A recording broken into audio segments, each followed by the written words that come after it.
जिहाद दुष्कर्म को लेकर एक बड़ा एक्शन लिया गया। आपको बता दें कि आरोपियों के घर बुलडोजर की बहुत बड़ी कार्रवाई को अंजाम दिया गया, जहां आरोपी 7 साहिल के घर पर बुलडोजर कार्रवाई देखने को मिली।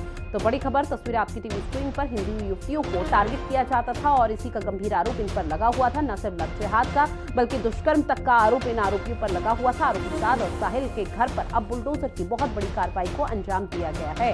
मध्य प्रदेश सरकार की तरफ से लगातार ये मैसेज दिया जा रहा है कि मध्य प्रदेश में लव जिहाद को लेकर भले ही कानून बना हो, लेकिन सरकार की तरफ से कोई ढिलाई नहीं बरती जाएगी। जो भी मासूम बच्चियों को बहला फुसलाकर अपने जाल में फंसाने की कोशिश करेगा या उनके साथ दरिंदगी करेगा तो उसे बख्शा नहीं जाएगा। और उसी का ये बहुत बड़ा उदाहरण है, जहां पर आपको बता दें कि प्रशासन का पीला पंजा चला है, बुलडोजर चला है आरोपियों के घर पर। इन पर लव जिहाद और इसके साथ ही दुष्कर्म करने का आरोप था, जहां पर बुलडोजर की बड़ी कार्रवाई देखने को मिली। किसी तरह का हो हल्ला ना किया जाए, किसी तरह का कोई हंगामा ना किया जाए। मौके पर भारी पुलिस फोर्स भी मुस्तैद रहा।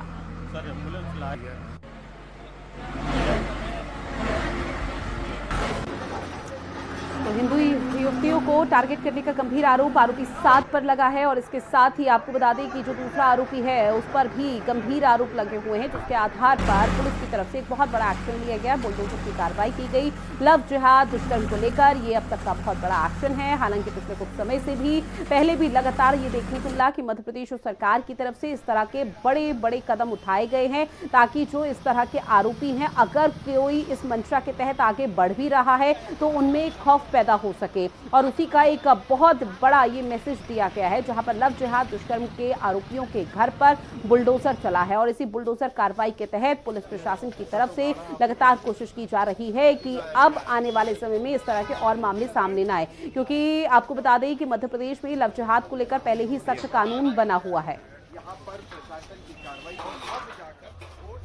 ये शासकीय भूमि पर अतिक्रमण के संबंध में हमें शिकायत प्राप्त हुई थी कि इनके द्वारा शासकीय चरोखर की भूमि पर अर्जुन नगर में कब्जा किया गया है।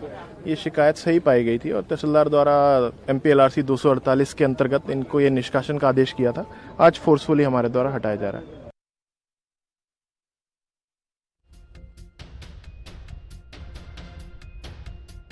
चला है हिंदू युवतियों को टारगेट करने का आरोप, लव जिहाद दुष्कर्म को लेकर ये गंभीर आरोप दोनों आरोपियों पर थे, जिसके बाद यहाँ पर प्रशासन की तरफ से बताया गया कि शासकीय जमीन पर भी कब्जा किया हुआ था, अवैध ये जमीन पर अपना घर बनाया हुआ था और उस आशियाने को ढहाना जरूरी हो जाता है और उसी को लेकर प्रशासन की तरफ से बुलडोजर चलाया गया, जहां हिंदू युवतियों को टारगेट करने का आरोप, लव जिहाद और दुष्कर्म भी यहाँ पर किया जाता था। कई महिलाओं को, कई बच्चियों को बहला फुसलाकर अपने जाल में फंसाया था। वहीं कर्नाटक में गणपति जुलूस के दौरान हादसा हुआ। बड़ी खबर, ट्रक ने जुलूस में शामिल लोगों को रौंद दिया। जो हादसे में 8 लोगों की मौत हो गई और 20 से ज्यादा लोग घायल बताए जा रहे हैं। आपको बता दें कि CM सिद्धारमैया ने हादसे पर दुख व्यक्त किया।